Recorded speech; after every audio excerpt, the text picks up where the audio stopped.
la edad, el hábito tabáquico que van a ocasionar lo que es la debilidad de la pared colónica.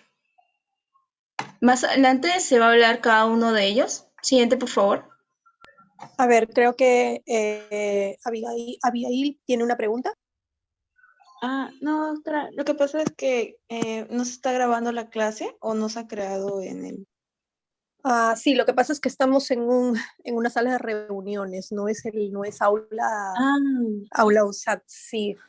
Es la sala que utilizamos para reunirnos los comité curricular y todo eso. Ya, gracias, doctora.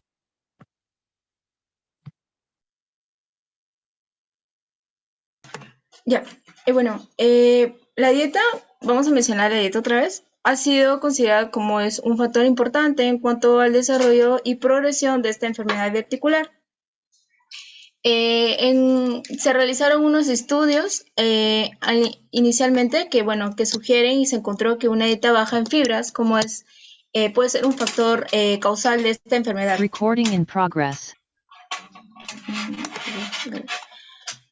Sin embargo, hay otros estudios que no solamente relacionan lo que es la fibra de bajo o la baja presencia de fibra en lo que es la dieta, sino también presencia de una ingesta elevada de carnes rojas que podría ser un factor importante en cuanto es el desarrollo de esta enfermedad verticular.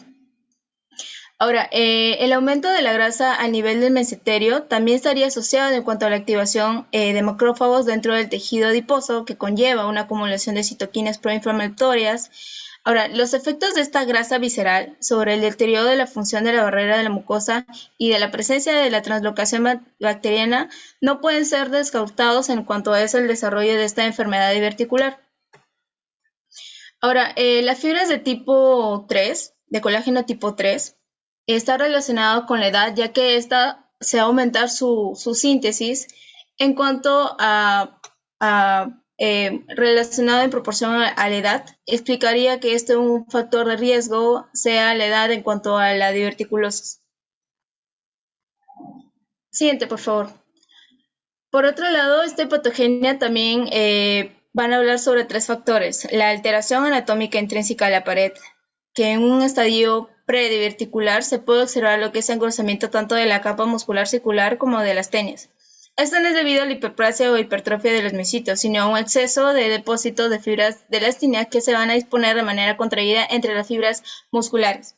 Van a conllevar un acortamiento de las tenias y a una agrupación en cuanto a los músculos circulares con un aumento de tono que va a conllevar a la deformación colónica con un exceso en cuanto al plegamiento en acordeón, denominada así que son las micosis. Otros factores que también intervienen en esta alteración anatómica es el aumento de las fibras ya antes mencionadas de los colágenos tipo 3, que su síntesis aumenta de acuerdo a la edad.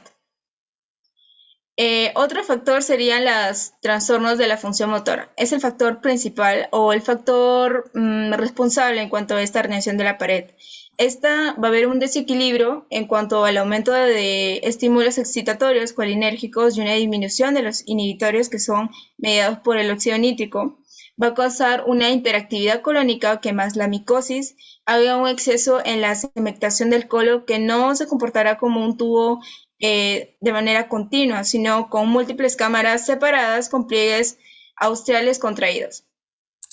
Esto lo que va a ocasionar es un enlentecimiento del tránsito, favoreciendo así la absorción intestinal de agua, provocando así el aumento de la presión intraluminal en cada segmento. Ahora, la edad también va a contribuir en este mecanismo. O debido a la progresión en cuanto a la denervación vagal que conlleva con el envejecimiento, provocando así una hipersensibilización colinérgica compensatoria que va a favorecer a lo que es la aparición de estos diverticulosis. También tenemos factores ambientales y hereditarios. Los ambientales, que ya se ha mencionado, una influencia rica en carnes rojas, la obesidad, el tabaco, el sedentarismo y el consumo de alcohol o el consumo de AINES. Pero más importante en este factor sería una dieta pobre en cuanto a fibra, que sería el factor ambiental más importante. ya que toda esta dieta ya antes mencionada puede provocar una disminución en cuanto al volumen fecal y un enlentecimiento del tránsito, favoreciendo así a la segmentación y la hiperpresión. Es por ello que se recomienda, se considera un consumo de al menos del 20-25% de fibra, de gramos de fibra al día. Puede ser esta de consumo soluble o insoluble, siendo así un factor protector en cuanto a la aparición y la complicación de esta enfermedad diverticular.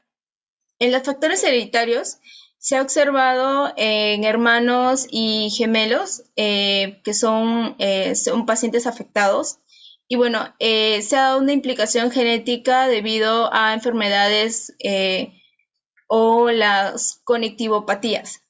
Y en cuanto al sexo y distribución, esta es equitativa. Se puede observar mayor incidencia tanto en mujer o en hombre, pero se ha observado una incidencia en cuanto a diverticulitis en mujeres y hemorragias en varones. Siguiente, por favor. A ver, un momentito. A ver, esta pregunta va para todo el grupo. Si ustedes tienen un paciente con todas las características, con todos los factores de riesgo, ¿no? De repente un adulto mayor, no sé, ¿no? Que, bueno, sobre todo que es muy frecuente que son estreñidos, ¿no? En esa edad. Eh, ¿Qué le recomendarían? Exactamente qué tipo de dieta le recomendarían, porque hay pacientes que van a llegar y no van a saber qué alimentos son fuente rica de fibra. A ver, por favor, quisiera que me apoyen con sus aportes.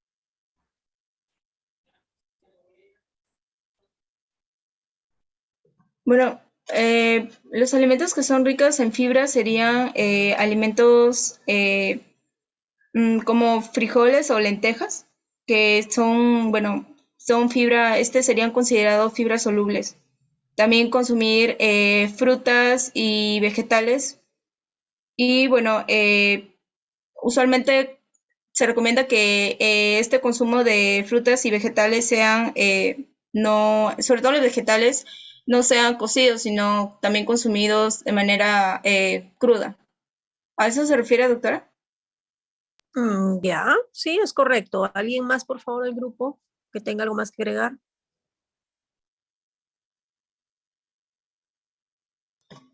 También podríamos decirle al paciente que disminuya o consuma con moderación lo que son las carnes de origen animal, las carnes rojas.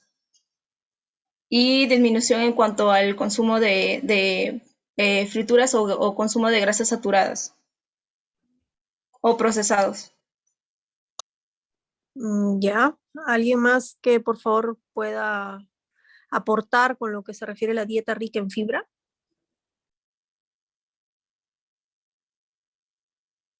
Doctora, sería en este caso los frutas que tienen cáscara, ¿no? O el salvado de trigo también que lo usan. Ya, es correcto. ¿Alguien más?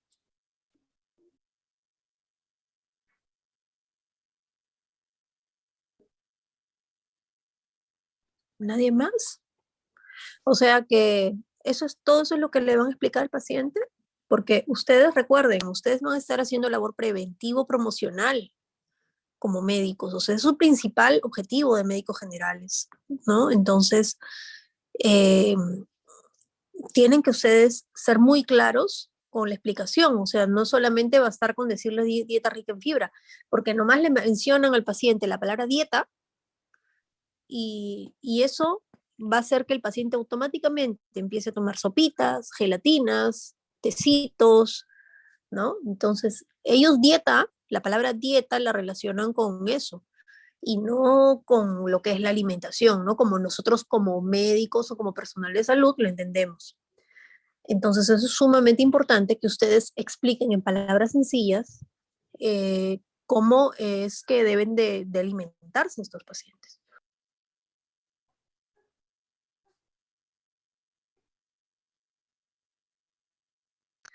Bueno, sí, a ver, Luis Ángel. Sí, quería aportar sobre lo que estaba comentando usted sobre los alimentos en fibra. Por ejemplo, tenemos que casi todas las verduras todas las frutas, por ejemplo, las leguminosas como las menestras, también pueden ayudar a lo que es mejorar tránsito intestinal y así poder ser beneficiosos para el paciente que tiene esta enfermedad, ¿no?, de diverticulosis. ¿Listo? ¿Es correcto?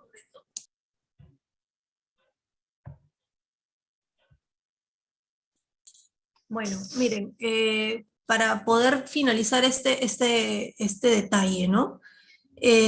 Primero que nada, es importante que ustedes como médicos comprendan el por qué van a indicar algo, para poder, para de esta manera saber explicarle al paciente, porque si ustedes no comprenden por qué es el por qué se está dando o se está dando esa indicación, entonces no van a poder luego saber explicarlo al paciente, sino aprendérselo de paporreta o aprendérselo de memoria. La memoria es muy frágil y van a hacer que se olviden, ¿sí? Debemos de tomar en cuenta una cosa, y hay algo que estoy segura que muchos de ustedes también tienen esa idea errónea, ¿sí? Cuando hablamos de una dieta rica en fibra, ¿sí? Muchas personas o muchos pacientes, les digo por experiencia, porque yo con cada paciente que converso que tiene este problema, en general, este problema de estreñimiento, les voy conversando y todos, por no decir el 100%, tiene este mito. Espérense, voy a mejorar aquí mi conexión a internet. Un segundito. Entonces, bueno, lo primero es que las personas piensan que mientras más blanda es su dieta, menos estreñidos van a ser.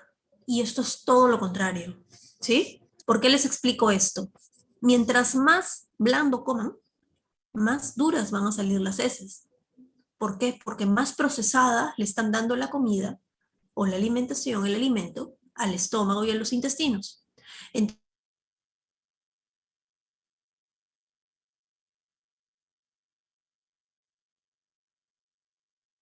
más duro, entre comillas, mientras más duro le den ustedes al paciente para comer, ¿sí? O mientras más duro coman, entonces más blandas van a salir las heces. Entonces, ¿qué es importante aquí? Una dieta rica con residuos. O sea, cosas que no estén procesadas, ¿sí? Que puedan alimentarse con comida no procesada o poco procesada, para que no sea absorbido por el intestino y de esta manera pueda formar mejor el bolo fecal. Fabio, ¿tienes algo que agregar? Sí, doctora, no sé si Sí. sería correcto, por ejemplo, decirle al paciente que si come manzana o pera o incluso uvas, no les quite las pepas ni la cáscara. Uh-huh. Las pepas quizás, bueno, ¿no? De repente, por lo que ya son muy duras o ya no es un sabor muy agradable, ¿no? Pero sí la cáscara. La cáscara es sumamente importante. Y no solo eso, sino hay algunas frutas que sí se pueden comer con pepitas, ¿no? Por ejemplo, la granadilla, ¿no? Es un ejemplo, la pitahaya, no sé, ¿no? Entonces, hay frutas que sí podemos consumirlas con semillas. Y estas semillas, nosotros como vienen envueltas como una especie de cápsula, ¿sí? Entonces no van a ser absorbidas, o mejor dicho, no las vamos a procesar, sino solamente las podemos comer de frente, tragar de frente, mejor dicho, sin masticar, sin necesidad de masticar. Y estos van a pasar al tubo digestivo y no va a ser procesado, ¿sí? Entonces, eso va a ayudar al bolo fecal para que sea más blando y pueda mejorar ese tránsito, ¿no? Entonces, fíjense, tomando en cuenta este patrón ya lo hemos dicho, ¿no? Frutas y verduras con cáscara. Frutas o verduras también en los cuales las pepas puedan comerse, ¿no? Y puedan tragarse y no sean fastidiosas o incómodas o desagradables al comer, ¿no? También se pueden comer. Toda clase de semillas, ahora hay un montón de semillas que se pueden consumir, bueno, siempre lo han habido, ¿no? Por ejemplo, la chía, por ejemplo, el ajonjolí tostadito, ¿no? A veces uno, no sé, come el yogur y le pone el ajonjolí, ¿no? ¿Qué más? ¿no? Entonces hay estas semillitas que uno puede comerlas acompañadas de algo y no caen mal o no se sienten pesadas, ¿no? Entonces, por eso es que hay los alimentos integrales, si se dan cuenta, tienen muchas semillas, ¿no? Entonces, ¿es por qué? Porque justamente contienen, o sea, es fibra, es fuente de fibra, porque eso tiene muchas semillas, ¿sí? Y eso va a ayudar a mejorar el tránsito intestinal. Y algo mucho más importante, mucho más importante, ya para terminar y cerrar este paréntesis, es importante el consumo de agua. Si su paciente no consume agua, si su paciente no consume agua, entonces el poco o la poca agua que tiene el alimento, ¿sí? Lo va a absorber el intestino y por lo tanto va a ir secando el bolo fecal, ¿sí? Entonces es sumamente importante que tomen mucha agua, mucho líquido. Ahora, ¿por qué esta patología o esta situación de estreñimiento es más frecuente en el adulto mayor? Porque el adulto mayor no toma mucha agua. Y no sé, quienes conviven con un adulto mayor o quienes tienen al abuelito, a la abuelita de repente, van a vivirlo y van a saber cómo es esto. El adulto mayor no desea o no es de tomar mucha agua. Entonces, una forma que yo aprendí que me pareció una forma muy práctica para poder ayudarle al adulto mayor a que tome agua es, por ejemplo, yo sé que dándole un vaso grande de agua, no sé, cada 6 horas, cada 4 horas, nunca lo va a acabar, le va a parecer interminable. Pero si ustedes lo ayudan o le aconsejan que el adulto mayor tome un vasito pequeñito como de 30 mililitros, ¿no? Como un pequeño shot, ¿no? Por así decirlo, de agua cada hora, ¿no? Entonces el paciente lo va a sentir diferente, la persona lo va a sentir diferente, no lo va a sentir tan pesado, ¿no? Entonces, tienen que buscar estrategias para que sus pacientes estreñidos, ¿sí? Puedan mejorar esto. Recuerden que el estreñimiento yo diría el 99.9% de casos es producido justamente por una mala alimentación. Y recuerden que el estreñimiento es el factor de riesgo, no solo de la enfermedad diverticular, sino también, bueno, de otras patologías colónicas y de patologías anorrectales que ya deben haber visto. El hemorroide, la fisura, ¿no? Entonces, si es que no mejoran eso, nunca van a mejorar su patología de fondo, ¿sí? Entonces, es muy importante que ustedes eduquen a sus pacientes. Sí, sí, y no es necesario que visiten a un nutricionista ni a nada de eso, porque sencillamente con enseñarles lo que les acabo de explicar a ustedes en estos momentos, yo creo que basta y sobra, ¿no? Y otra cosa, otro detalle, y ya con esto cerramos, es que muchas personas de frente dicen, doctor, doctora, deme algo para el seguimiento, ¿no? Entonces, los laxantes, lactulosa o lo que ustedes desean, ¿no? El Virolax, no sé, el Ciruelax, todos esos productos pueden mejorar de repente, pero eso van a mejorar en una oportunidad, un día, 2 días, pero necesitan un cambio de hábitos para que la mejora sea constante. ¿De qué le sirve, digamos, destapar al paciente en un día si al otro día va a seguir con el mismo hábito, ¿no? Muy bien. Entonces, dicho todo esto, por favor, continuemos, ¿sí?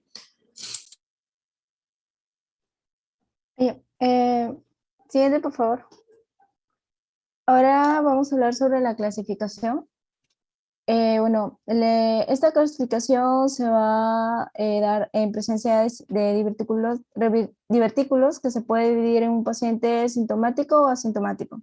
En un paciente con síntomas se presenta lo que es la enfermedad diverticular sintomática. Y bueno, esta también se puede subdividir en cuanto a presencias o no de complicaciones. Si es un paciente que presenta síntomas y complicaciones, es una enfermedad diverticular complicada. Y si es un paciente en ausencia de estas complicaciones, es una enfermedad diverticular sintomática no complicada. Ahora, esta presencia de divertículos y en ausencia de estos síntomas es lo que va a dar a una diverticulosis. Ahora, en la enfermedad diverticular complicada, la cual va a representar un 20 a 25%, va a presentar lo que es la diverticulitis en un 10 a 25%, hemorragia del 5 al 15% y una colitis cementaria asociada a diverticulitis en 1%. En comparación a la no complicada, que va a tener un porcentaje de 75-80%, va a presentar una clínica asintomatológica, no va a presentar clínica en un 80%, y lo que va a presentar síntomas inespecíficos de esta diverticulitis no complicada es en un 20%. Siguiente, por favor. Más adelante vamos a hablar sobre la enfermedad diverticular sintomática no complicada. Ahora, en esta enfermedad diverticular sintomática no complicada, el 20% de los individuos con diverticulosis van a presentar sintomatología. Sin embargo, su prevalencia real no es conocida, dada que es muy difícil en cuanto a su diagnóstico diferencial con el síndrome de intestino irritable. Más adelante se va a dar en cuanto a las diferencias en cuanto a los síntomas. Fisiopatológicamente no está muy definida, pero se cree que comparte factores de lo que es el síndrome de intestino irritable. Y esta interviene previene una alteración en cuanto a la motilidad, así como la microbiota colónica. Ahora, esta es debido a un sobrecrecimiento bacteriano que puede ser secundario a lo que es la éstasis fecal, que a su vez va a favorecer una inflamación crónica leve o con ella una hipersensibilidad visceral y disfunción sensitiva motora, lo cual en relación va a conllevar lo que es un aumento de los mastocitos en todas las capas que va a favorecer o favorecería el dolor. Ahora, esta aparición de síntomas que son parecidos a los del síndrome de intestino irritable, que es el dolor, la distensión abdominal, asociado a cambios en el hábito evocatorio, y que sea en presencia de los divertículos sin alteraciones inflamatorias, tanto macroscópicamente, se va a comportar con un carácter benigno. Como vemos en la imagen, estas dos enfermedades, estas dos patologías van a compartir síntomas. En la siguiente diapositiva vamos a ver un cuadro comparativo en cual va a diferenciarse lo que es la enfermedad del síndrome de intestino irritable y las enfermedades diverticulares no complicadas sintomáticas. Ahora, demográficamente, en lo que es el síndrome de intestino irritable, va a afectar a pacientes jóvenes en comparación a la enfermedad diverticular no complicada sintomática. Esta afecta a personas mayores. Es más prevalente o igual incidencia en cuanto a hombres y mujeres en comparación al síndrome del intestino irritable, ya que las mujeres son más afectadas. Ahora, los cambios en cuanto a la estructura del colon, sí va a estar presente el cambio estructural en lo que es enfermedad diverticular no complicada sintomática. Y va a haber un patrón de dolor que se puede presentar de manera frecuente y de corta duración en lo que es un síndrome de intestino irritable, en comparación a la enfermedad diverticular no complicada sintomática, que va a haber, esta se va a aparecer en forma muy prolongada, mayor a 24 horas. En la ubicación del dolor en un intestino irritable va a ser difuso, y la enfermedad diverticular no complicada sintomática se va a presentar en el cuadro inferior izquierdo. En cuanto a los cambios intestinales, en el síndrome irritable va a presentarse lo que es diarrea y estreñimiento, en comparación a la enfermedad diverticular, que hay presencia o hay frecuencia de diarrea en comparación al estreñimiento. Y bueno, también va a haber cambios metabólicos que se puede dar tanto en un síndrome irritable. Hay cambios metabólicos y a nivel urinario y defecatorios, en comparación a la enfermedad complicada sintomática. Ahora, este dolor que se presenta en la enfermedad complicada sintomática va a ser en la fosa ilíaca izquierda. En cambio, como ya se mencionó, el síndrome irritable no se va a presentar de este modo. En el síndrome irritable va a tener una presentación de leve a moderada, en comparación al diverticular, que va a ser de moderado a intenso, y ese dolor se va a aliviar a la defecación. Va a ser el síndrome irritable, del intestino irritable, y este no se va a presentar en lo que es la enfermedad complicada sintomática. Siguiente, por favor. Siguiente, por favor. Ahora vamos a hablar en cuanto a la clínica. La clínica, como ya se mencionó, esta se va a comportar como una entidad crónica de carácter benigno. El dolor es el síntoma más frecuente, de intensidad leve, de tipo cólico recurrente, que se va a localizar en flanco inferior izquierdo. Va a empeorar con las comidas, pero mejora en las deposiciones o expulsión de gases. Los síntomas menos habituales, entre ellos tenemos la distensión abdominal, estreñimiento o las diarreas con o sin moco. Y en exploración física, esta suele ser normal, o también se puede encontrar con un discreto dolor local. Siguiente, por favor. Ahora vamos a hablar sobre el diagnóstico. Antes de la clínica ya descrita, se tiene que obligadamente descartar lo que es la presencia de neoplasias del colon. La colonoscopía es el gold estándar, es decir, la primera opción que se usa en pacientes jóvenes, ya que se puede o se permite la toma de biopsias si existe otro hallazgo patológico. Ahora, en las pruebas de colon-OTC, esta prueba se realiza solo si existe una contraindicación o se prefiere no realizar lo que son las pruebas invasivas o administración de sedación, ya sea por la edad, una comorbilidad o en la negativa o según la negativa del paciente.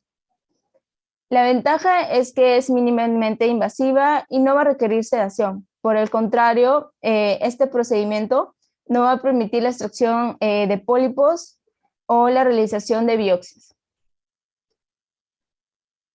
Siguiente, por favor. Le doy paso a mi compañera. Ya, bueno, con respecto al tratamiento, tenemos que son... Muy bien, disculpen, ¿hasta ahora alguna pregunta para su compañera? ¿No hay preguntas?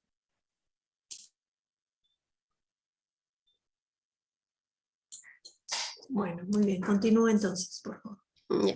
Con respecto al tratamiento, tenemos tres objetivos generales en toda la enfermedad, ¿no? Uno, la prevención de la progresión, el tratamiento de la enfermedad activa y la prevención de recurrencia.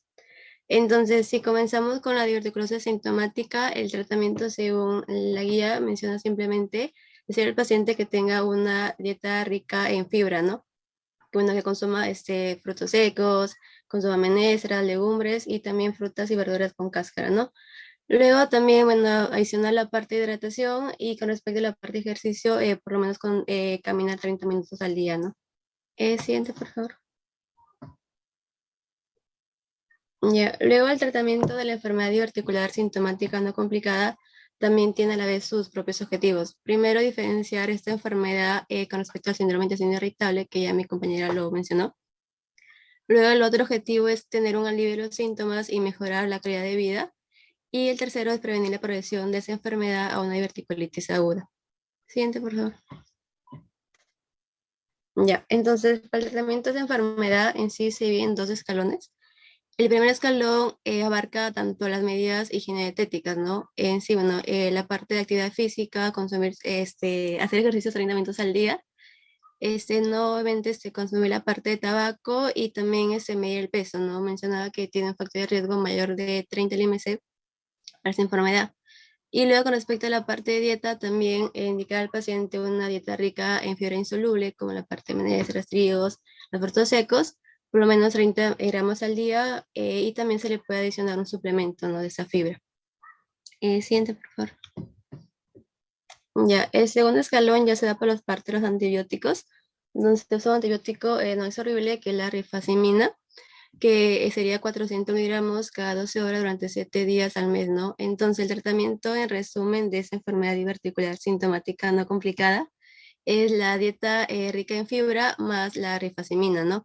Ahora, otros artículos en sí menciona otro fármaco que es la mesalazina, que en sí va a disminuir la recurrencia de recidivas, pero todavía no es concluyente, ¿no? Siguiente, por favor. Ya. Luego pasamos a la enfermedad diverticular complicada, que bueno, son 4, donde la primera es la diverticulitis aguda, ¿no? Que en sí la inflamación e infección aguda de los divertículos, factor de riesgo que tenga una edad avanzada y que tenga sexo masculino, y la mortalidad es que sea de 1%, ¿no? Ahora, si esta inflamación, infección, tú le agregas algún acceso, obstrucción, una peritonitis, una fístula, ya se llama diverticulitis aguda complicada. Siguiente, por favor. Ya, con respecto a la parte de la etiopatogenia o fisiopatología, tenemos 2 mecanismos. Uno, la erosión de la pared debido a progresión interluminal, ¿no? Que acá está la ley de Laplace que mi compañera ya explicó. Y el otro mecanismo es la obstrucción por fecalito impactado en el cuello del divertículo, ¿no? Entonces, esos 2 mecanismos a la vez genera, bueno, la obstrucción de drenaje y también una abrasión de la mucosa local más una reacción necroinflamatoria. Que eso, 3 a la vez, genera fenómenos locales de isquemia y también un sobrecrecimiento bacteriano, que a la vez con el paso va a generar que ese divertículo pase a avanzar transmuralmente más allá de la mucosa, ¿no? Y genere una complicación. Siguiente, por favor.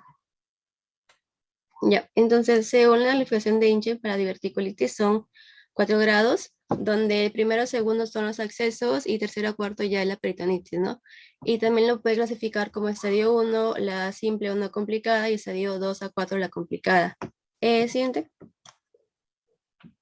Ya, entonces en estadio 1 de Hinche se va a poder ver que es un acceso pericólico, en sí pequeño, ¿no? Que va a estar confinado o rodeado por la parte del mesenterio y la grasa, como se puede ver en la imagen. En cambio, el estadio 2, en sí, este acceso ya va a ser pélvico o puede ser retroperitoneal o intraabdominal, y ya su longitud más grande, ¿no? Que incluso puede ser mayor de 5 centímetros. Ahora, a partir de ese estadiaje ya se va a generar una complicación, ¿no? Siguiente. Luego, en el estadiaje 3, ya por una ruptura de un acceso, tanto estadio 1 o 2, ya va a ser una peritonitis purulenta generalizada, ¿no? Pero la diferencia con la 4 es que esa peritonitis no va a estar comunicada con la luz del colon, ¿no? O en la parte de estadiaje 4, esa peritonitis purulenta, que va a estar localizada con el colon, va a tener la parte de fecaloide, ¿no? Sí, por favor. Ya. En la parte de clínica, el síntoma principal es el dolor abdominal en la fosa ilíaca izquierda, que está dado o asociado con cambios en el ritmo intestinal.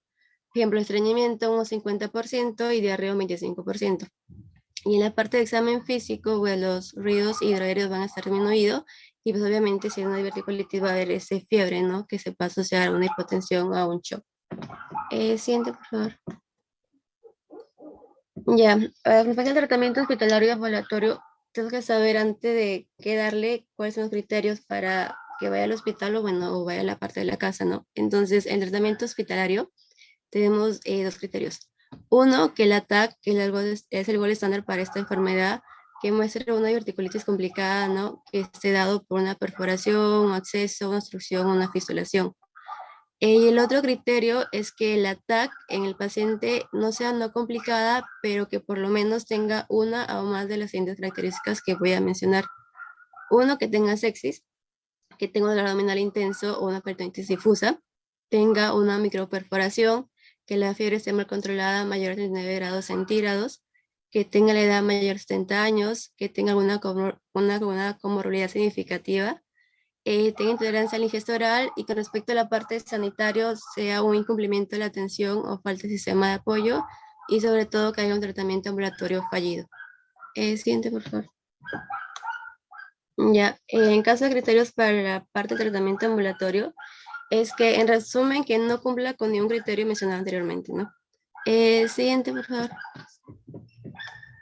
Ya, entonces para el tratamiento hospitalario, no, sí, no es para el laboratorio, en sí son 2 pilares, ¿no? La antibiótico terapia oral, que dura de 7 a 10 días, que según Minsa es darle metronidazol más una quinolona, ¿no? Que en este caso sería un ciprofloxacino de 500 miligramos cada 12 horas.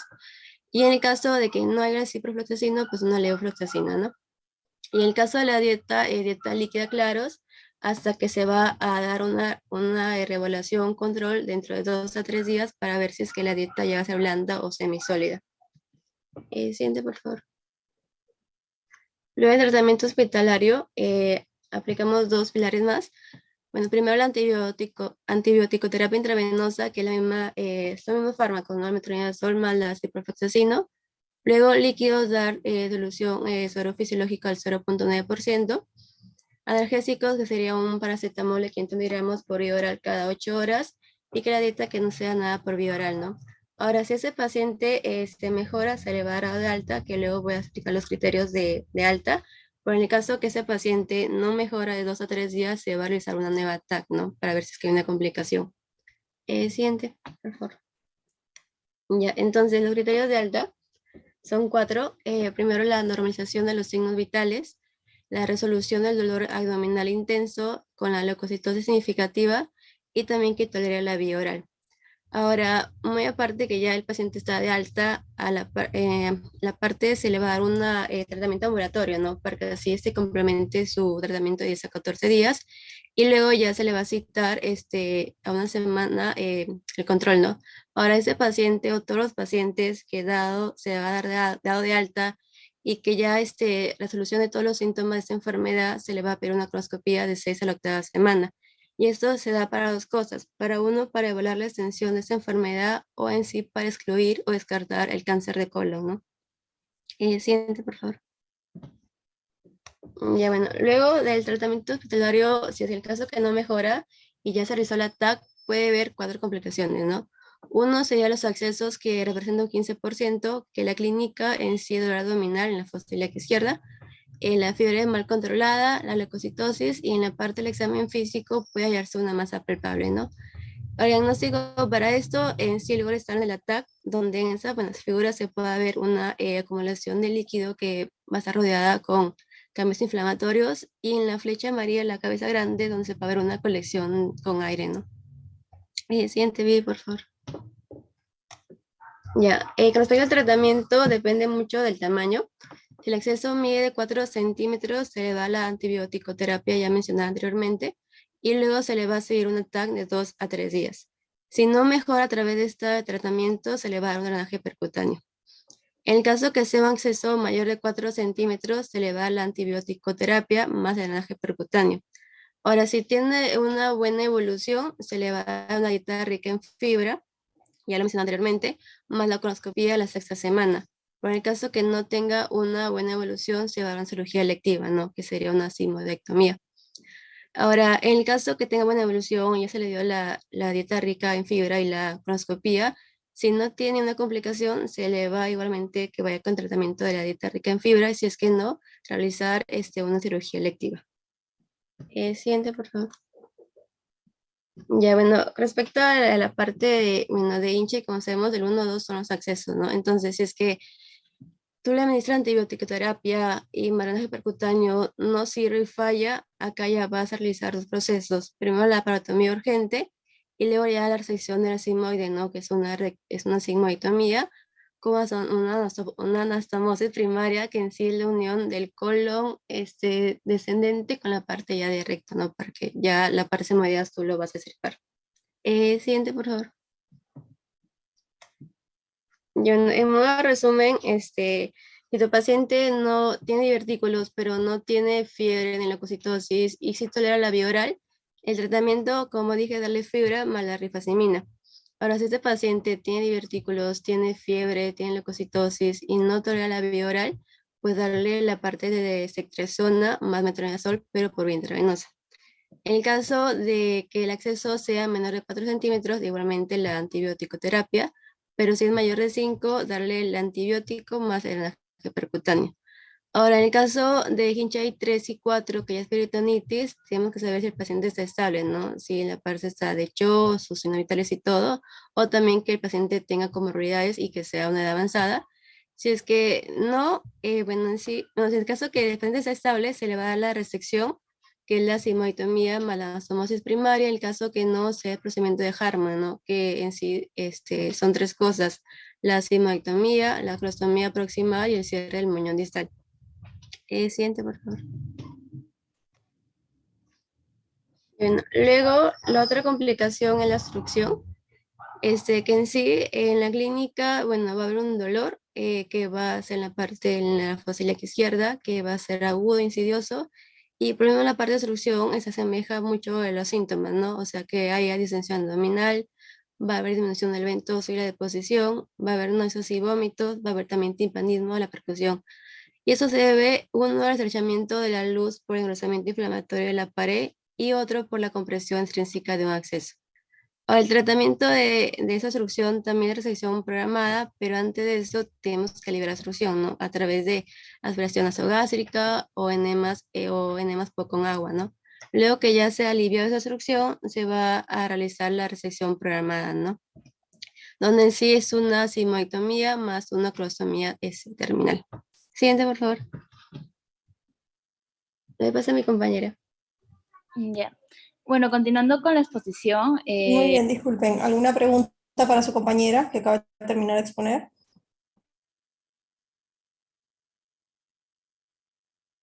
No hay preguntas, o sea que ha quedado claro qué significa o cómo es el procedimiento de Harman. A ver, Liliana. Buenas noches, doctora. Quizá sería una pregunta para usted. Había leído algo, por ejemplo, cuando se complica o había, digamos, también un cáncer de colon sobreagregado y había una afectación quizá de dos segmentos, pues, del colon o dependiendo también del estadiaje de esto. Y si llegamos a una extirpación total, o sea, una colostomía, podíamos jalar parte terminal del intestino delgado y hacer las famosas, las bolsas de colostomía, ¿no? Y el paciente tenía que vivir con eso de por vida. Pero aparte, también había revisado que cuando quedaba la primera porción también del intestino grueso, también se utilizaban estas bolsas. Y quería saber más o menos desde qué segmentos aproximados ya se pueden aplicar estas bolsas, en qué situaciones están indicados, porque sí me genera un poco de confusión en cuanto a estos tratamientos, doctora. Muy bien, buena pregunta la de Liliana. Miren, a ver, primero, ¿alguien del grupo expositor que pueda responder?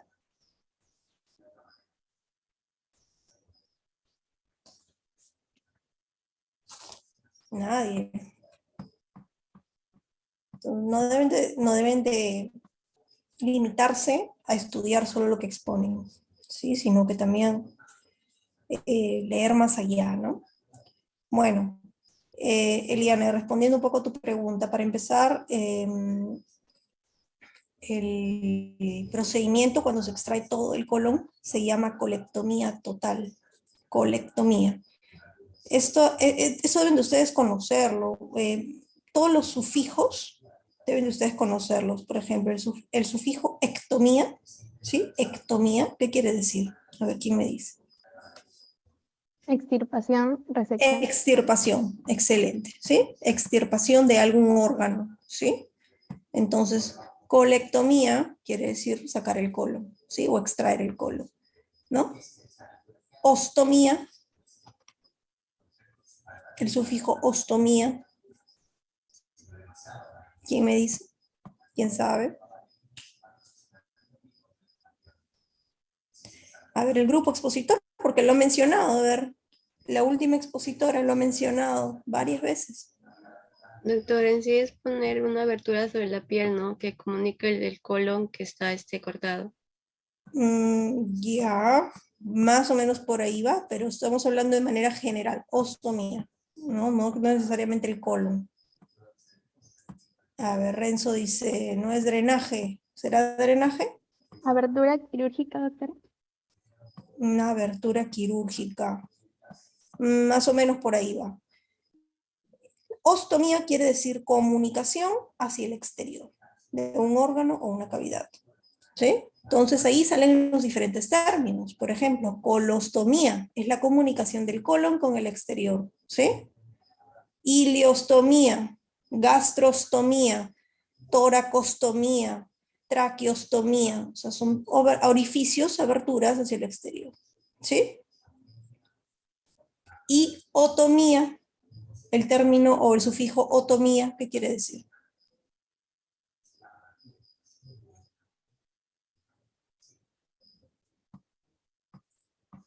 A ver, ¿ya googlearon ya?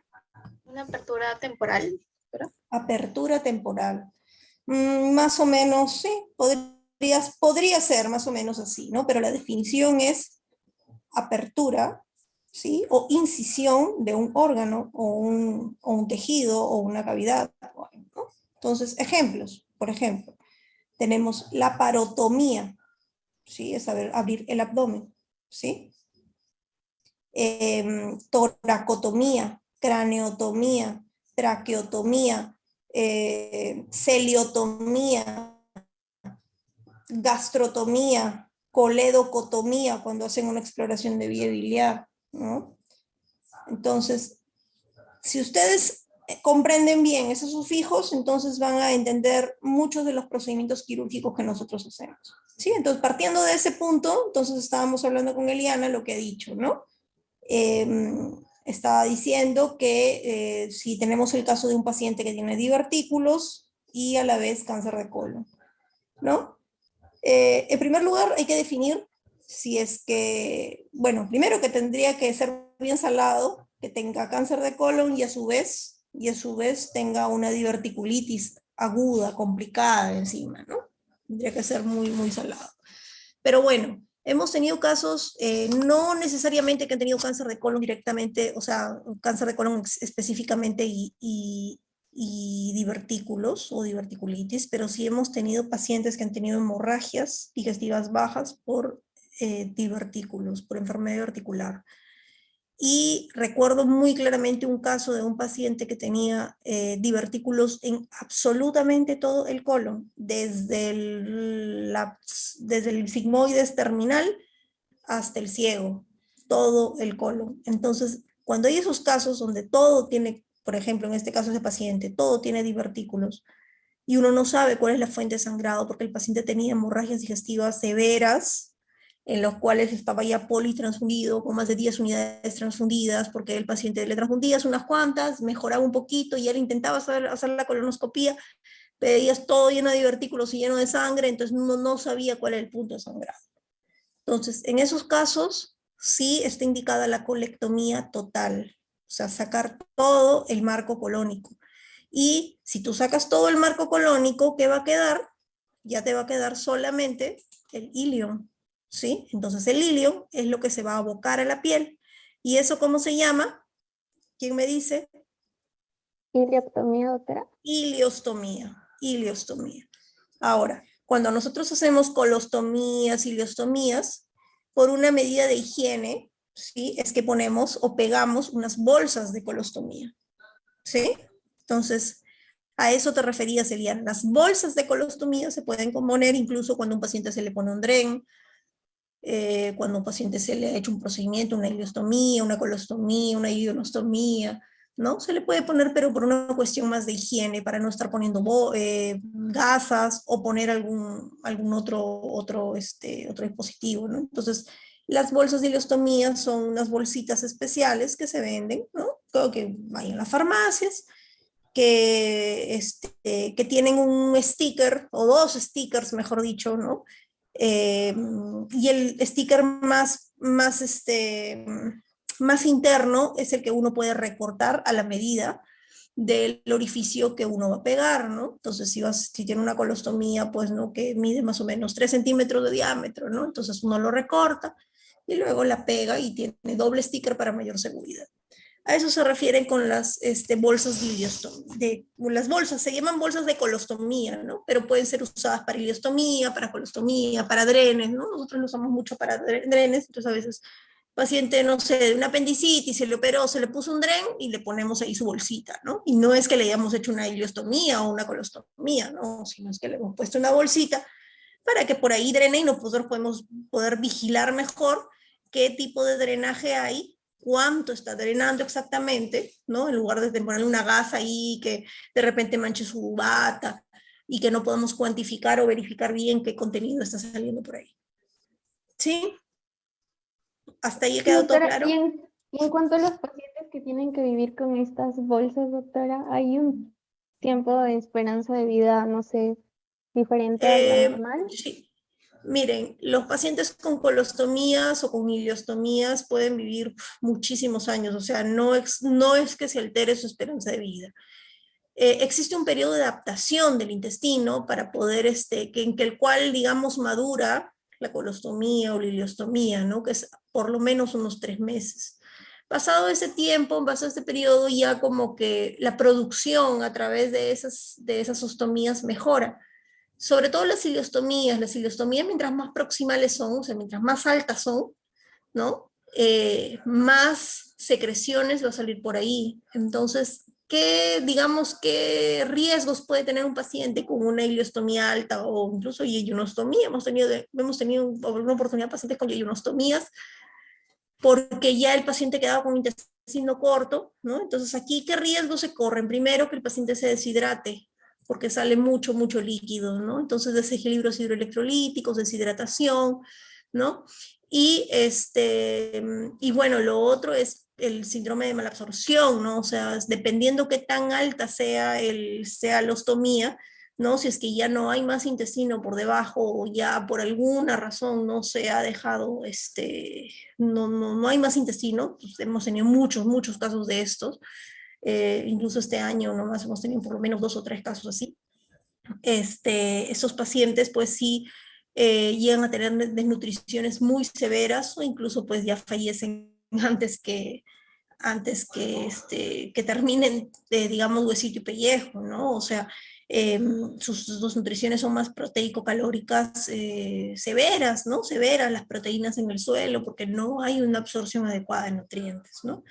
Entonces, ese es el principal problema y es un tema bastante extenso, ¿no? Pero cuando estamos hablando de colon, ¿no? O ileón terminal, los riesgos son bajos realmente, ¿no? O sea, quedarse con una ileostomía, una colostomía de por vida, ¿no? Entonces no hay problema. Hay algunos pacientes con cáncer que sí amerita a veces tenerlos con colostomía de por vida. De por vida estamos hablando, pues, ¿no? Que ya que no se va a poder hacer una restitución del tránsito más adelante, ¿no? Los pacientes, por ejemplo, con diverticulitis, que se les opera de emergencia, se les deja colostomía, se les puede después de unos 3, 4 meses volver a programar a sala de operaciones para un cierre de colostomía, ¿no? Entonces se vuelven a anastomosar el colon con el muñón que quedó de colon, se anastomosa y el paciente sigue su vida normal, ¿no? Pero hay algunos pacientes que, por ejemplo, pues tienen cáncer terminal, tienen carcinomatosis, hacen obstrucciones intestinales y ya son irresecables esos tumores. Entonces, o pacientes pues que están sometidos a quimios, radios, ¿no? Entonces, sobre todo radios, ¿no? Radioterapias que no se, digamos, es imposible o es muy complicado volver a restituir el tránsito intestinal, ¿no? Entonces, algunos pacientes, sobre todo los terminales, ¿no? Cáncer terminal, eso sí se les deja colostomía de por vida. ¿Alguna pregunta más o he respondido bien tu pregunta, Eliana? ¿Alguna otra duda? Gracias, doctor. Muy bien. ¿Alguien más? ¿Tienen alguna duda, alguna pregunta? A ver, ¿quién me explica en qué consiste el procedimiento de Harman? Con más claridad, porque aquí lo mencionó su compañera, pero a ver, no sé si quedó claro. Doctora, después lo voy a explicar en la exposición también. También lo... Ajá, muy sí. bien, ya, muy bien. Listo, entonces continuemos. Ya, entonces, continuando con las complicaciones, bueno, tenemos las fístulas que se presentan en un 5% de los pacientes. Bueno, de los tipos más comunes son las fístulas colovesicales, que se presentan en un 65%, luego siguen las colovaginales en un 25%, y seguidas de las coloentéricas, coluterinas y colocutáneas, ¿no? Entonces, primero veremos sobre las colovesicales. Bueno, estas tienen una clínica que, bueno, presenta infecciones recurrentes de las vías urinarias, presenta síndrome miccional y puede presentarse como neumaturia o fecaluria, ¿no? Como un signo patognomónico.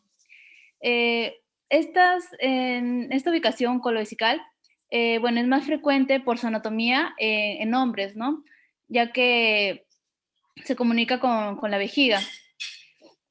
Y bueno, no tanto en mujeres porque debido a que el útero impide que el sigma se adhiera a la vejiga.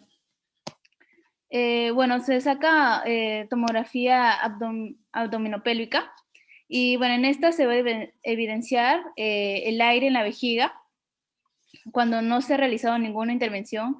Es esta patoneumónica de una fístula colovesical.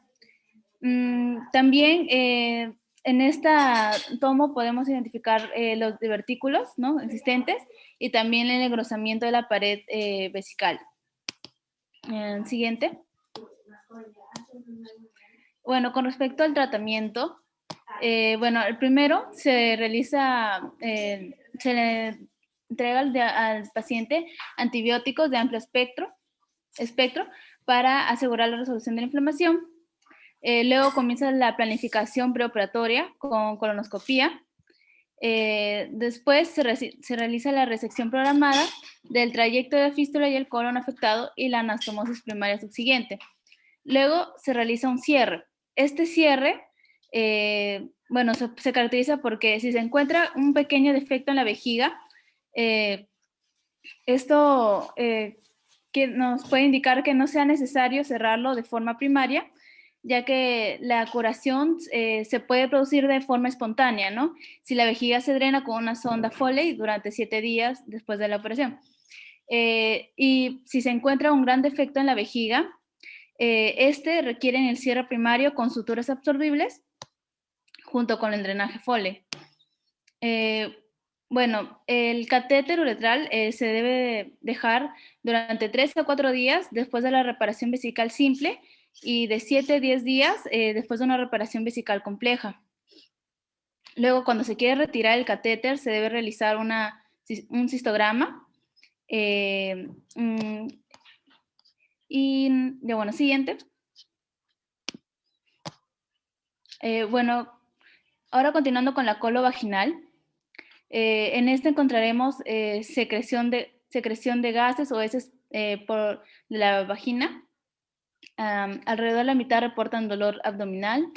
En el examen vaginal con espéculo, bueno, van a observarse abertura fistulosa en el vértice de la vejiga en un 30-87% y más común en el lado izquierdo. Bueno, el diagnóstico se va a realizar mediante examen vaginal o estudios de imagen. Se realiza una tomografía computarizada abdominopélvica. Bueno, esta va a revelar las complicaciones adicionales de la diverticulitis que pueden drenarse antes de la reparación definitiva de la fístula, ¿no? Y bueno, también la colonoscopía, que va a detectar si existe neoplasias malignas colorectales que pueden tratarse con una resección oncológica. Estas dos son insensibles para detectar la fístula real. Y bueno, también se realiza lo que es el examen anorrectal y vaginal bajo anestesia. Esto es para definir mejor la anatomía, ¿no?, en cómo se encuentra. Siguiente.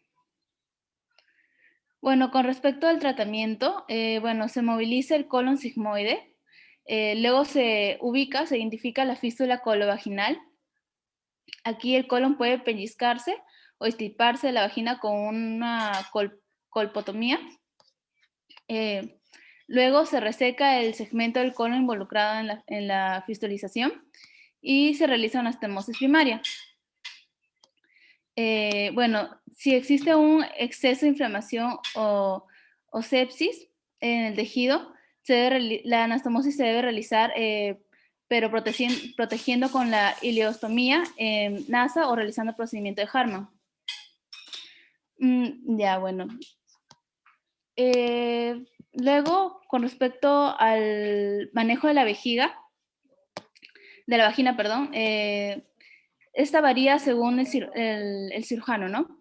Si hay una abertura fistulosa, se puede cerrar con sutura absorbible, dejarla abierta o cubrirla con un parche omental. Y bueno, también decirle al paciente que después de la cirugía se debe abstener de tener relaciones sexuales o insertar cualquier cosa por la vagina durante al menos 6 semanas para garantizar la curación completa. Siguiente. Bueno, siguiendo con las colentéricas.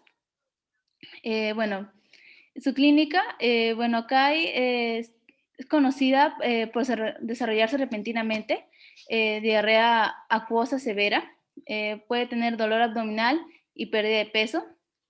Igual se realiza una toma abdominopélvica para diagnosticar esta fístula, una sospecha de esta fístula. Bueno, la colonoscopía para observar antes de la reparación quirúrgica, para descartar que sea una fístula maligna. Y bueno, el segmento del intestino delgado involucrado es más común el hilo terminal. Y bueno, la resección del colon y el intestino delgado, ambas con anastomosis primaria, se realizan típicamente para el manejo de esta fístula.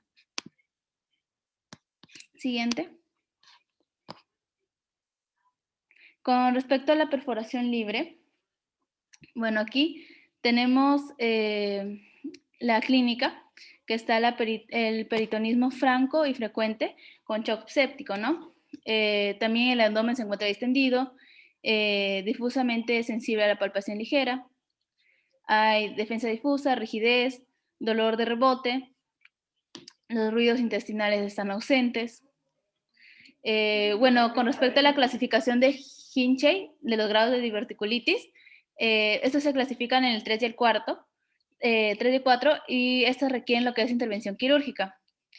Y esto aquí es importante saber que el objetivo principal es controlar la fuente mediante la extirpación del segmento colónico perforado, y el objetivo secundario es restaurar la continuidad intestinal. Ya, siguiente.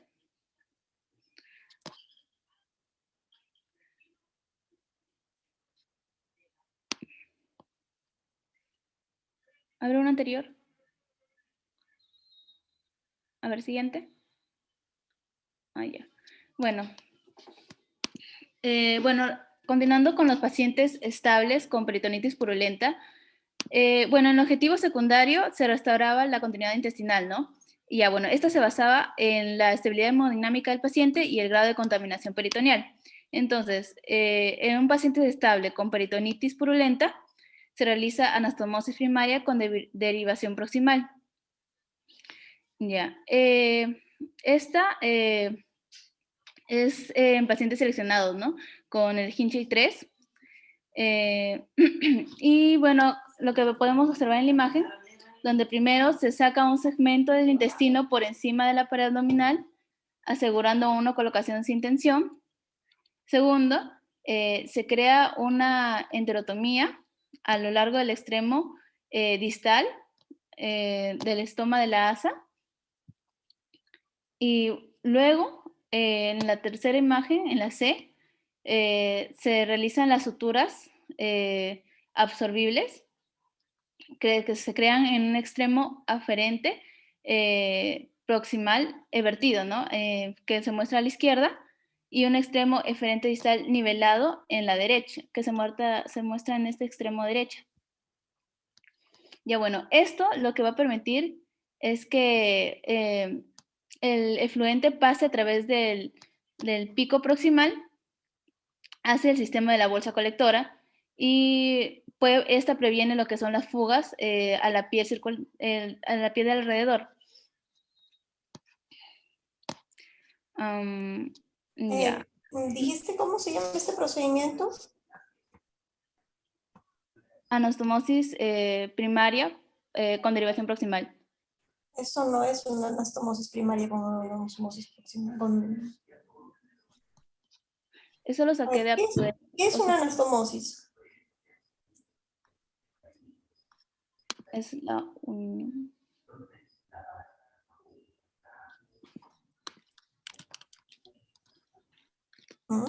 Es la conexión que entre dos estructuras. Ya, es correcto. Ya la unión de dos estructuras, ¿cierto? ¿Y aquí estás uniendo dos estructuras? No. Ahí no estás uniendo ninguna estructura. Esta no es una anastomosis primaria. ¿Qué procedimiento es este? ¿Quién sabe?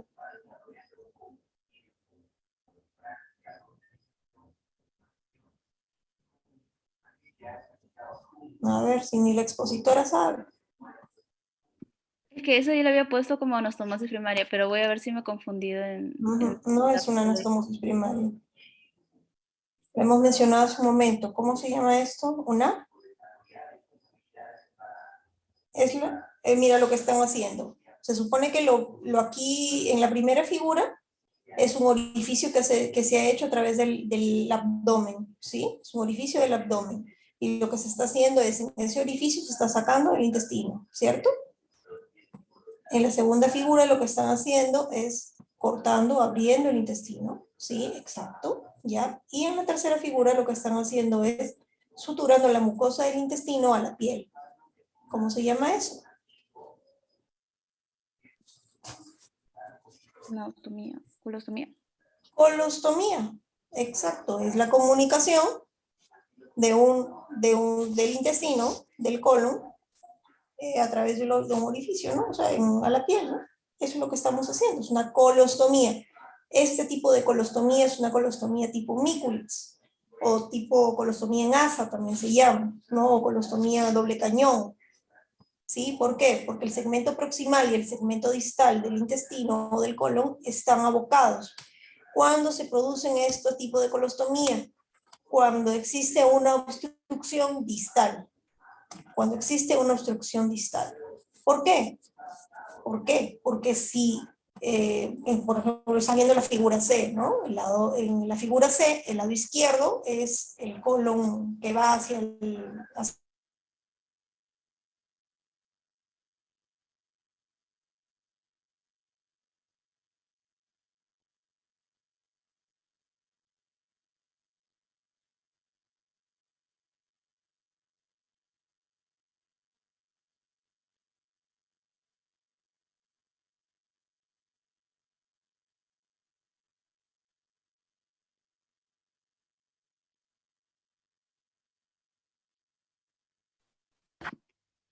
Ya, mi disculpa, no sé qué pasó con el internet. Si ustedes tienen una obstrucción, por ejemplo, en el recto, ¿sí? ¿Qué pasa si ustedes hacen una colostomía tipo Harman? Es decir, el lado distal lo suturan y lo dejan en el abdomen. ¿Qué puede pasar?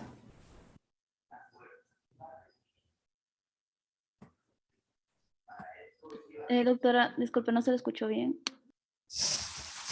¿Tienes alguna, a ver, tienes alguna figura del procedimiento, del procedimiento de Harman?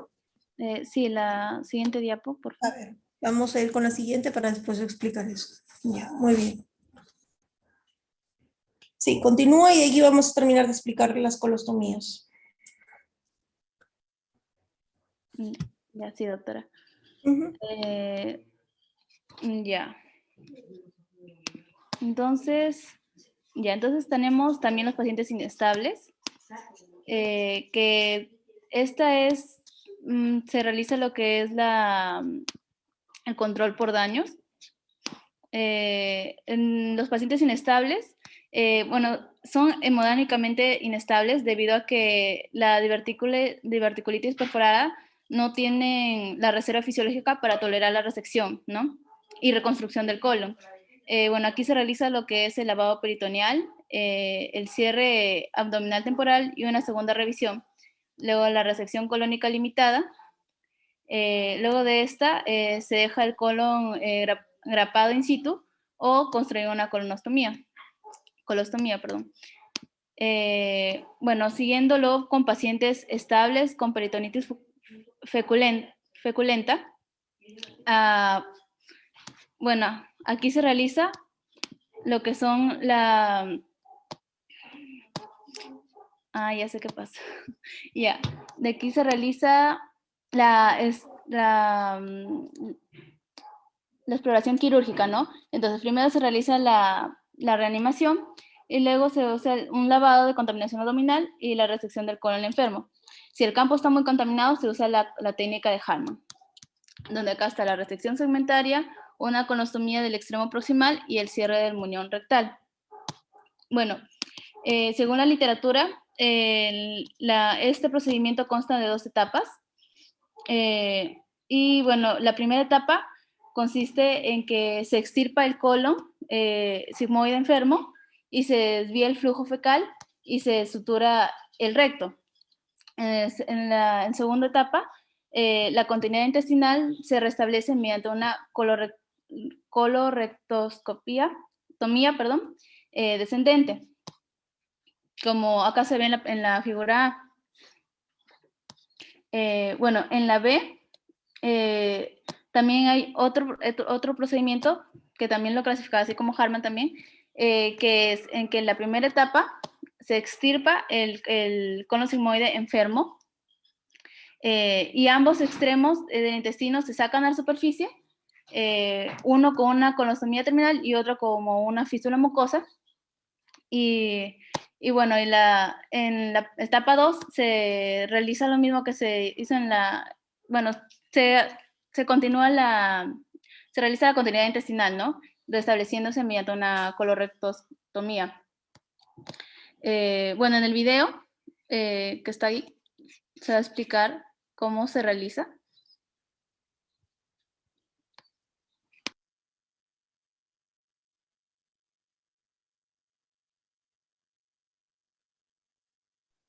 Yo creo que no carga, ¿no?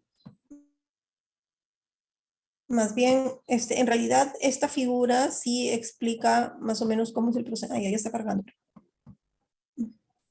No que el laparoscópico se dejará ver. A ver.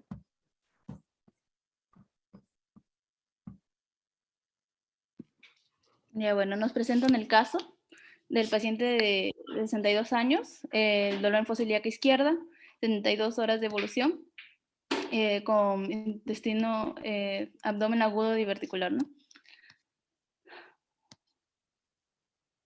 Y en la tomografía de abdomen se observa neumoperitoneo con líquido libre perihepático e interasas.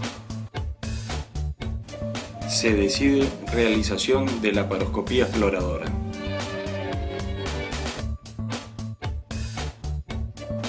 Se constata abundante líquido libre de características fecaloides en toda la cavidad abdominal. Se procede a la aspiración del mismo.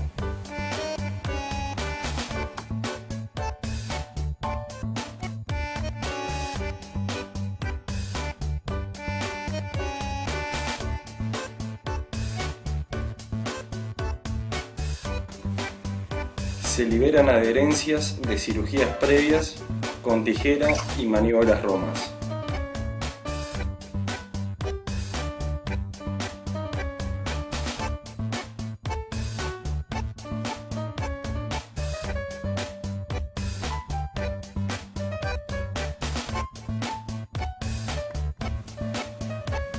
Se observa líquido fecal en fondo de saco de Douglas. Se procede a la aspiración del mismo.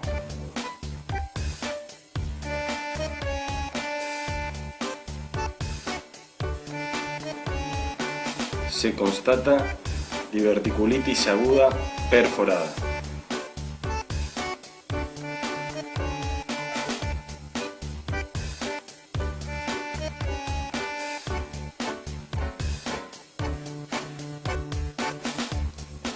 Se realiza disección de fascia de Toll con Hook.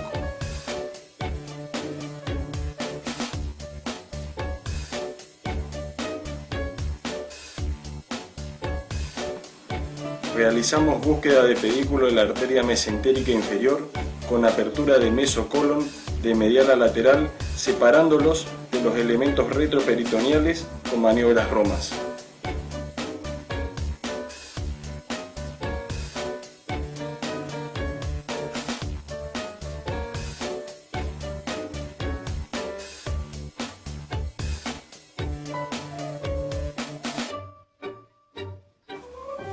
Una vez disecado el pedículo, se procede a la sección con sutura mecánica vascular lineal de 45 milímetros.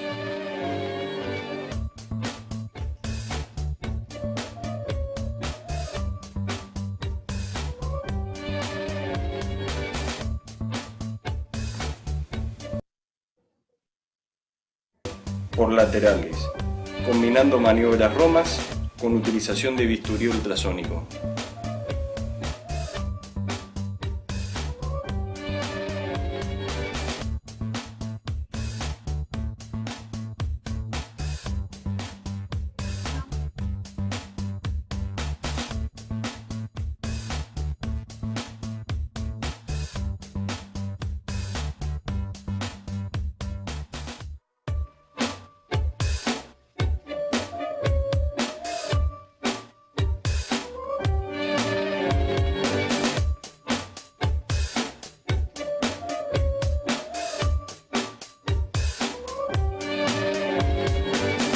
Una vez localizado tejido sano, se continúa con la disección del mesorrecto.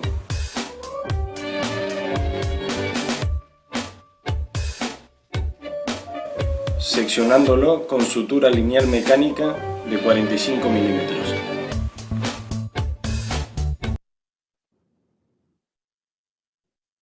Ya, luego de esto se comienza a hacer el lavado de la cavidad abdominal con abundante solución fisiológica, ¿no? Bueno, aquí se está viendo cómo comienzan a hacer la incisión circular de la piel y ahora comienzan a proyectar los planos con el electrocauterio. Se congeló la imagen. Ya. Ya. Y bueno, comienzan a realizar la extracción de la pieza con proyección de la pared. Y ahí comienzan a hacer la colostomía terminal con puntos evaginantes.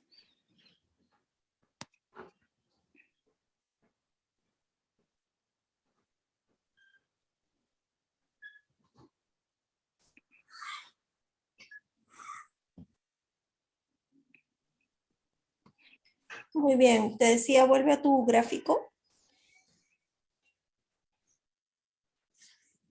Al gráfico donde enseñabas el procedimiento de Harman, por favor. Bueno, lo que pasa es que también el video está bonito, está bien explicado, pero quizás se pueden perder un poquito, ¿no? En las estructuras y todo, sobre todo porque está bastante inflamado.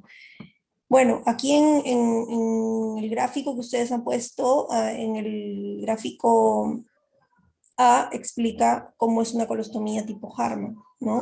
O un procedimiento de tipo Harman. Como pueden ver, se hace una sigmoidectomía, porque en la figura izquierda del cuadro A, ¿no? Ya no hay sigmoides, ¿no? Ya no hay sigmoides. Y fíjense, lo han abocado a la pared, han hecho una colostomía en el segmento proximal, que es lo que está señalando con la flecha, y el segmento distal, lo que han hecho es suturarlo, ¿no? Han hecho un muñón ahí, ¿no? Entonces, a eso se le llama procedimiento tipo Harman. Luego, en un segundo tiempo, lo que hacen es anastomosarlo, ¿sí? Es anastomosarlo, que es lo que vemos en el lado derecho de la figura. En la parte de abajo, en el lado B, más bien está explicando un procedimiento en el cual existe una fístula mucosa, porque fíjense, a diferencia del dibujo anterior, del dibujo superior, el muñón de abajo o el segmento distal se encuentra abocado también a la piel, ¿sí? Entonces, esto es más o menos, no te digo que es lo mismo a lo que tú has presentado en tu diapositiva anterior, ¿sí? Regresa a la diapositiva anterior, en el cual tú ves que ambos segmentos, el proximal y el distal, se encuentran abocados también, ¿no? Solo que esta es una colostomía tipo Mikulicz o en ASA, ¿no? En el otro, si te das cuenta, por favor pasa a la siguiente diapositiva, en la siguiente, los cabos, el proximal y el distal, se encuentran separados, ¿no? Se encuentran en distancia. ¿Por qué? Porque ya no hay sigmoides, pues, ¿no? No es que han sacado de la cita a través de un orificio y de ahí recién, una vez que lo han sacado ahí recién lo han abierto, no, sino que han segmentado primero el sigmoides y luego, pues, como ha quedado un vacío, entonces se ha procedido a abocar ambos extremos. ¿En qué caso se hace esto y en qué caso se hace las colostomías tipo en asa o las colostomías tipo Mikulicz, cuando hay una obstrucción a nivel distal, en el recto, en el ano, hay una obstrucción, ¿sí? ¿Por qué? ¿Por qué razón se hace? A ver si me puedes decir, Arias. Leslie, Arias, a ver. El procedimiento tipo Harman se hace No, cuando... el segundo procedimiento.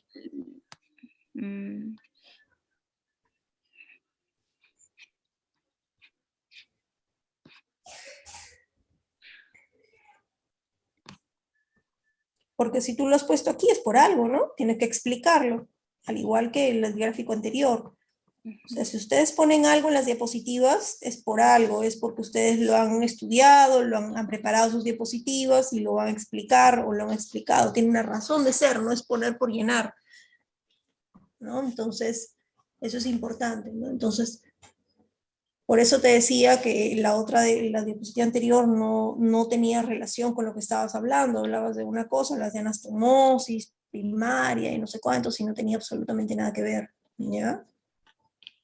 Bueno, este procedimiento de acá el segundo se hace cuando hay una obstrucción distal. ¿Por qué? Porque si ustedes hacen un procedimiento igual al anterior, al de la figura A, ¿sí? Y tienen una obstrucción distal, va a quedar aquí un asa ciega, ¿sí? Un asa ciega, que va a haber tanta obstrucción arriba porque está la sutura y en la parte de abajo porque hay una obstrucción por X motivo, ¿no? De repente hay un tumor o no sé.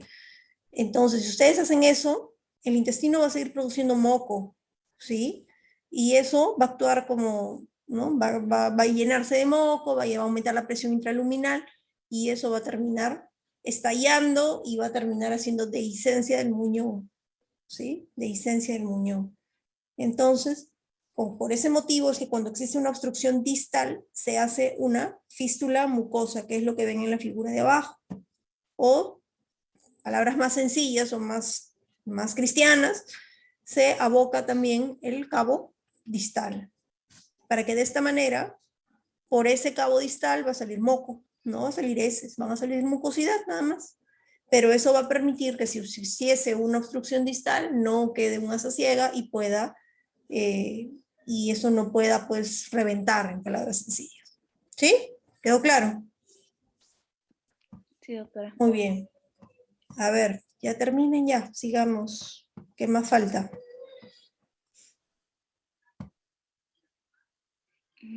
Ya, bueno. Luego este es un algoritmo, resumiendo ya lo que es el diagnóstico, tratamiento. Bueno, acá primero lo que hemos visto con mi compañera que había expuesto, si cumple con los criterios o no. Si es que no cumple, se inicia con los criterios de tratamiento hospitalario. Si no los cumple, comienza el tratamiento ambulatorio, control de dolor, dieta líquida.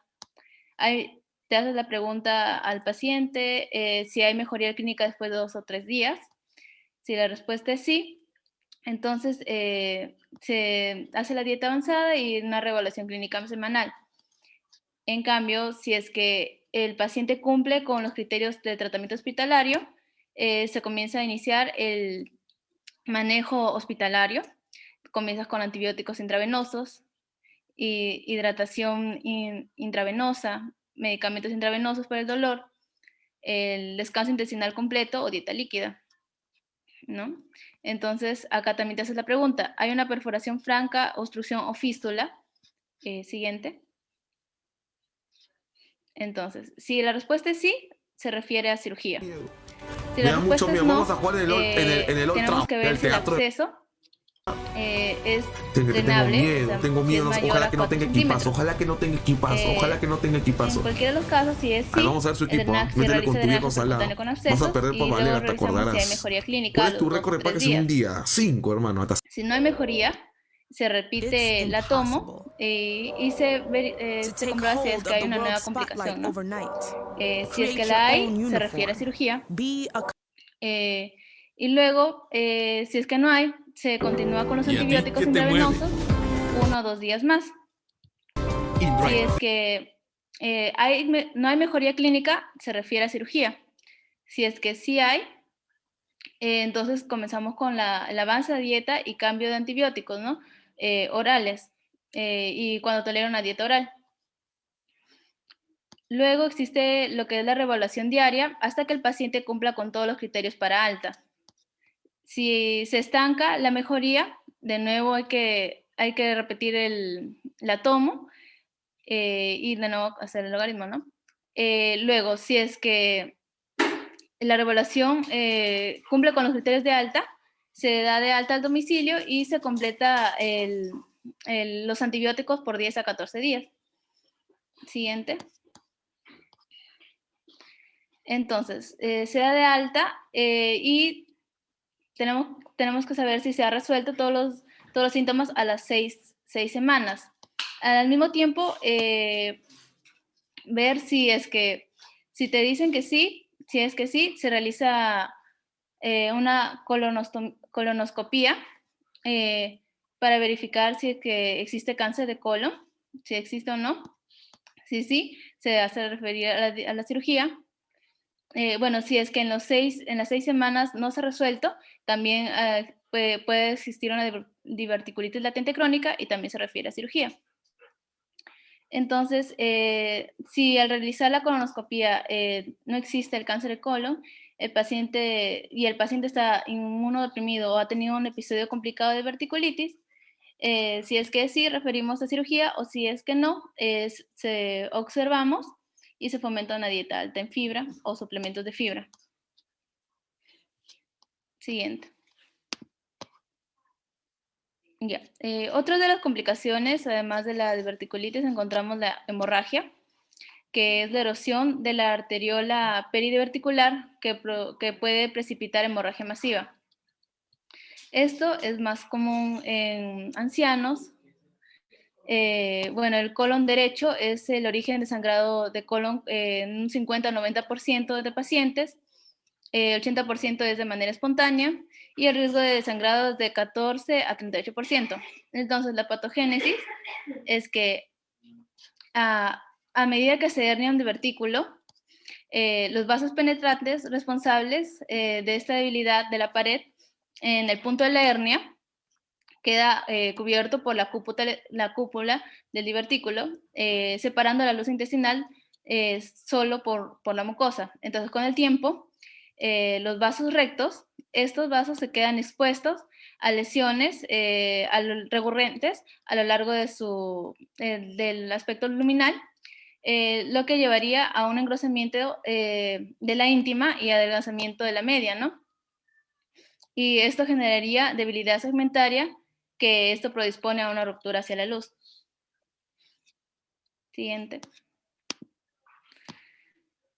Con respecto a la clínica, bueno, la hematoquesia indolora, el síntoma más resaltante que el sangrado habitual, que es abrupto, indoloro, intermitente y autolimitado. Bueno, puede presentar melenas, pero es raro y más en el lado derecho. Tiene pocos síntomas abdominales. Bueno, en cuestión del origen de que se origina en la sangre, si es colon izquierdo, va a ser el color rojo brillante. Si es en el colon derecho, va a ser un color oscuro o granate y puede estar mezclado con las heces. En el examen físico se encuentran normotensos si el sangrado se ha detenido, y si es intenso y continuo puede presentarse taquicardia e hipotensión. Los signos tardíos de hemorragia grave pueden presentarse como la mala turgencia de la piel seca, oliguria, alteración del nivel de conciencia. Y en el examen abdominal se puede encontrar normal. Bueno, con respecto a los que tienen pocos síntomas abdominales, esto es porque ese reflejo de la patogenia no es inflamatoria, ¿no? Siguiente.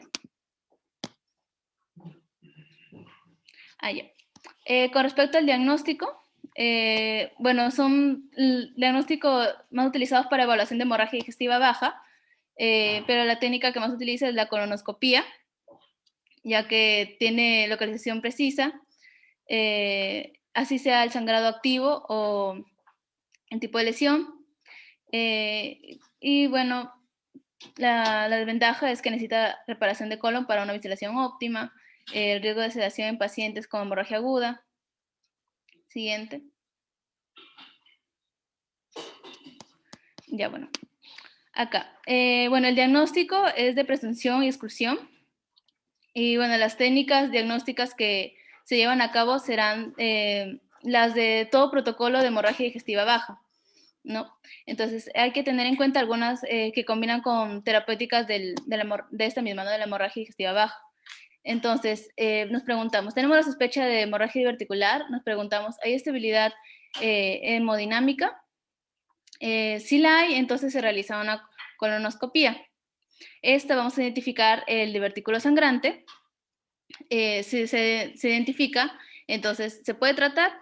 Si se trata, entonces si no se puede tratar, se ocurre fracaso y se hace una arteriografía selectiva y embolizante, ¿no? Si no se identifica el divertículo sangrante y sigue activa la hemorragia, entonces se hace un tomo multidetector. Y si no, entonces solamente se observa. Luego, si es que la estabilidad hemodinámica no existe, entonces se genera primero la resucitación. Luego, en la resucitación hay respuesta parcial, se hace el tomo multidetector. Si hay un shock refractario, se necesita una cirugía urgente, ¿no? Entonces, luego de la tomo, si sale positiva, se realiza la arteriografía selectiva y embolización. Si este fracasa, se hace una cirugía urgente segmentaria. Si en la tomo sale negativa, se hace una gammagrafía frente a arteriografía diagnóstica, ¿no? Siguiente. Y por último, otra complicación es la colitis segmentaria asociada, ¿no? Esta se caracteriza por la inflamación de la mucosa interdiverticular sin afectación de los orificios diverticulares.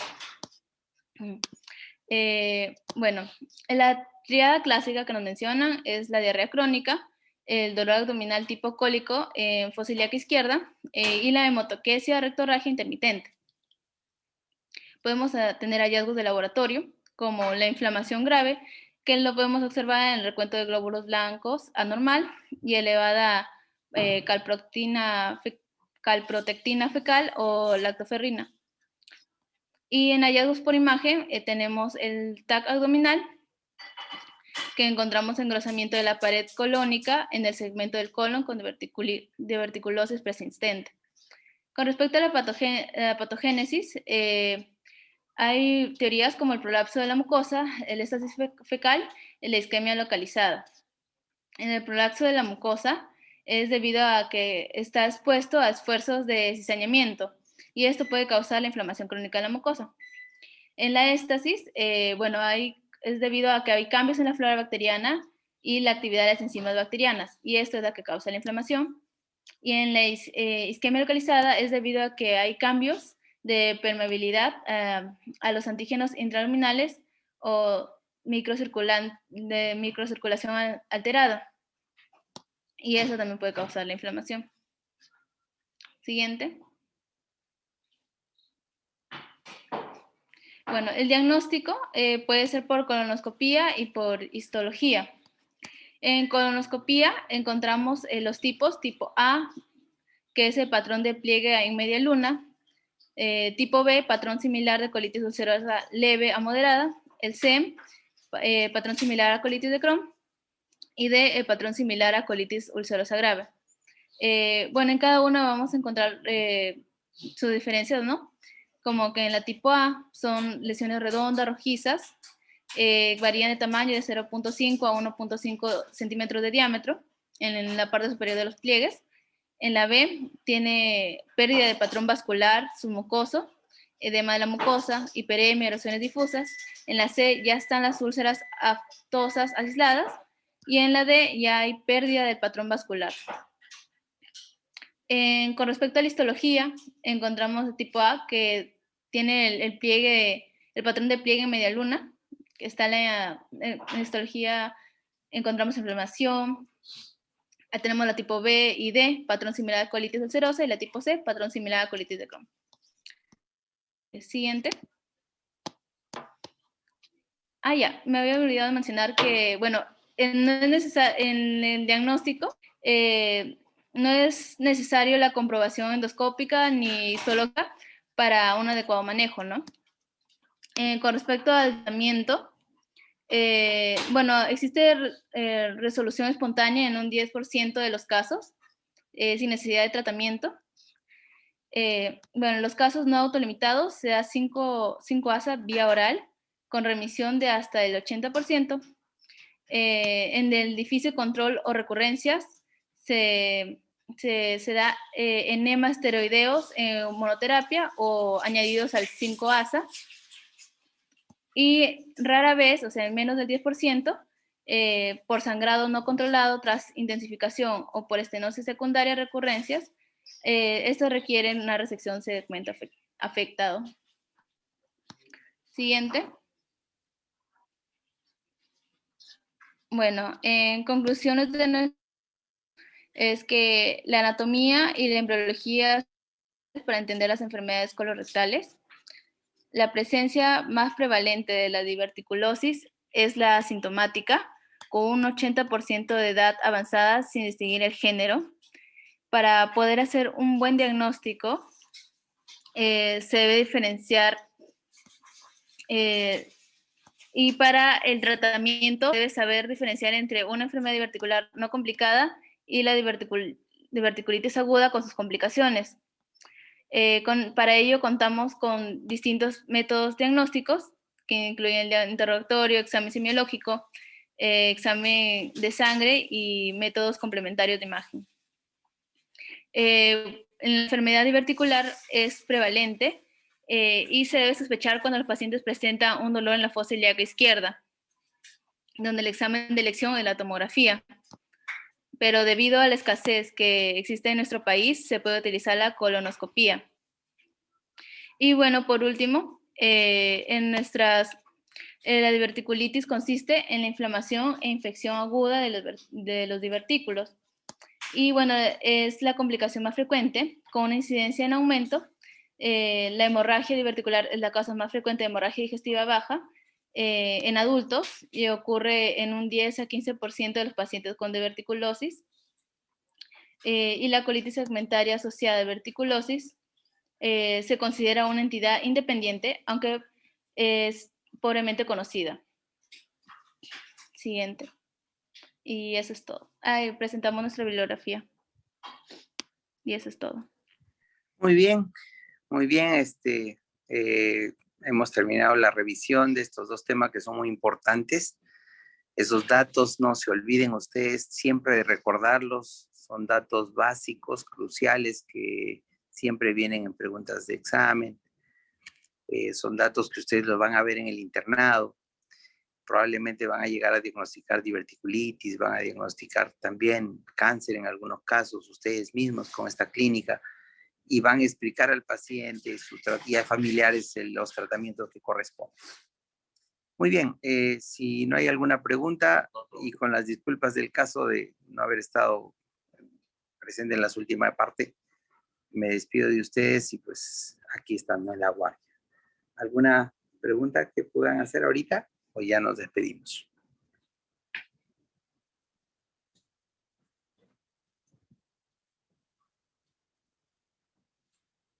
Parece que no hay ninguna pregunta. Entonces, ya nos despedimos hasta una próxima, hasta el examen de la próxima semana. A estudiar bastante, ¿ah?